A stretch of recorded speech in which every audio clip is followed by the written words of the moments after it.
Hello guys, welcome back to my another blog. और आप देख रहे हैं छोरी गांव की यूट्यूब चैनल। जैसे कि आपने कल रात को वीडियो देखा ही होगा कि पानी इतना ज़्यादा बह रहा था, पर सुबह तक तो सब मामला शांत था, पूरा पानी बह चुका था। फिर मैंने चाय के साथ कर ली बाल धोने की तैयारी, नींबू वगैरह का निचोड़ करा और फिर मैं आ गई थी अपने आज के भोजन की व्यवस्था करने के लिए, मतलब सब्जी लेने के लिए। फिर घर के पीछे देखा तो यहाँ तो बाढ़ आई हुई थी। यहाँ तो इतना ज़्यादा पानी था, मैं क्या ही बताऊँ आपको, दिख ही रहा होगा। जो कल तक पूरा सूखा पड़ा था, आज पूरा जलमग्न हो चुका है। फिर मैंने ली नींबू मिर्ची टोना टोटका करने के लिए और सब्जी को कट कर लिया था क्योंकि बनानी थी सब्जी। और दूसरी तरफ कर रही थी मम्मी चूल्हे को सही, क्योंकि हमारा चूल्हा बन चुका है। कैसा लग रहा है कमेंट करके ज़रूर बताइएगा। मम्मी जो है सीमेंट के साथ हिरमची को मिलाकर पोत रही थी, इससे चूल्हा मजबूत हो जाता है। फिर मैंने सब्जी बनाने की कर ली थी तैयारी, चूल्हा जला लिया था और इसके अंदर डाल दी तेल गरम होते ही मिर्चियाँ, क्योंकि तभी तो मिर्ची का तीखापन कम होगा जब उसे तलेंगे थोड़ा। अब उसका तीखापन कम हो चुका है और अब मैंने मिर्चियों को निकाल लिया, क्योंकि मैं खाती हूँ एकदम तीखी वाली मिर्ची, तो वो बहुत ही ज़्यादा तीखी लगती है। अब उस पर जले पे अब नमक छिड़कना भी ज़रूरी है। फिर मैंने लहसुन को दरदरा कर लिया था, तो उसे निकाल कर मैंने बनाई सब्जी, क्योंकि लहसुन के झोंक के बिना तो सब्जी में मज़ा ही नहीं आता है। फिर मैं आई लेकर बेहतरीन वाले मसाले कच्ची घानी के, और मैंने सब्जियों में डाल दिया कि पूरा मसाला घर का होना चाहिए। फिर एक नज़ारा छत पर से कैच किया, क्योंकि आपको दिखाना ज़रूरी है ना कि ये रियल है।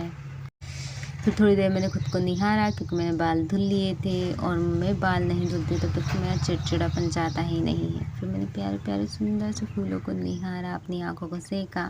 फिर आ चुकी थी कुछ सामान लेने के लिए, क्योंकि यहाँ पर भैया लेके आए थे कुछ न्यू सामान। और इसके भी देखो अलग ही चोंचले हैं, मोबाइल चार्ज नहीं है फिर भी मूवी देखेंगे। फिर हमने ली सबने चाय के चुस्की मीठी मीठी। और ये वही सूरजमुखी का बीज है जिसे मैंने लगाया था और आपने वीडियो में देखा होगा। ये 1 मंथ का हो चुका है लगभग, इतना बड़ा हुआ है। फिर अब हो चुकी थी हमारी खेत पे जाने की तैयारी और हम पैदल ही जा रहे थे, क्योंकि रोड बन रहा है तो गाड़ी चलाने में प्रॉब्लम आती है। तो वैसे ज़्यादा दूर भी नहीं है। और फसल को देखकर तो मन खुश हो गया, गद हो गया, क्योंकि सभी की फसल अच्छी थी। सोयाबीन की बोनी हो चुकी है और रोड का काम चल रहा था, तो ये पाइप रखे थे बेदरे नाले के पास रखने के लिए। और इन्हीं के चक्कर में जो है हमारी ट्राली फंस चुकी थी, क्योंकि ये रखाने जाने थे बारिश से पहले और हमारी ट्राली फंस चुकी थी यहाँ पर। यहाँ की पूरी मिट्टी बह चुकी है। ये काम गर्मियों में होने का था। और मैं साथ साथ लेके आ चुकी थी आम के पौधे, और ये हमारे खेत के साइड की नाली है जहाँ से पूरे खेत का पानी बहकर जाता है। और मेरे हाथ चुके थे गंदे, अब वो आपको बाद में पता चलेगा क्यों हुए थे गंदे। ये थोड़ा खेत का नज़ारा है जो हमारे खेत के पास का ही, मतलब घर के पास खेत है और खेत का है। और ये हमने पकाई है ईंट। किसी को चाहिए तो कमेंट करके ज़रूर बताइएगा। मैं लेके गई थी 6 आम के पौधे और मैंने सभी को लगाया। बहुत मीठे वाले आम थे, घर के ही उगाए हुए थे। अब देखते हैं कितने सालों में अच्छे होते हैं। मैंने पिछले साल भी लगाए थे और अच्छी तरह से लग चुके थे, लेकिन हुआ ऐसा कि गर्मियों में गर्मी बहुत ज़्यादा बढ़ी और गर्मियों में इनको पानी डेली चाहिए होता है, क्योंकि छोटा बच्चा होता है, वो भी कब तक दम टेकेगा और कब तक जान लगाएगा।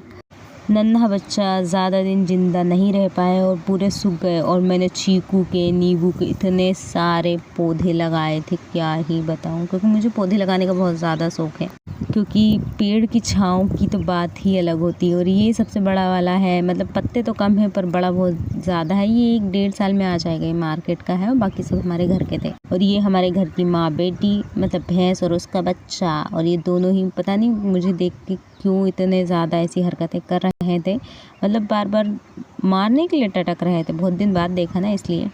मम्मी ने गोबर वगैरह फेंका और पूरे ग्वाड़े को बारा, और ये यहाँ पे रखा था पूरे भैंस गाय को खिलाने के लिए भूसा। और ये छोटा सा सूरजमुखी का पौधा। Thank you for watching video. Thank you all of you. ऐसे ही चैनल को सपोर्ट करते रहिए, बेल आइकन को ज़रूर दबाइए। और मम्मी ने घास भी काट लिया था, क्योंकि भैंस गाय की खाने की व्यवस्था तो करनी होती ही है। और हो चुकी थी शाम, हम भी निकल गए घर के लिए। और मौसम तो बहुत ही ज़्यादा अच्छा था, ठंडी ठंडी हवाएं चल रही थी। खेत हरे भरे तो और ज़्यादा ही अच्छा लगता है। शाम का भोजन किया और पेट पूजा कर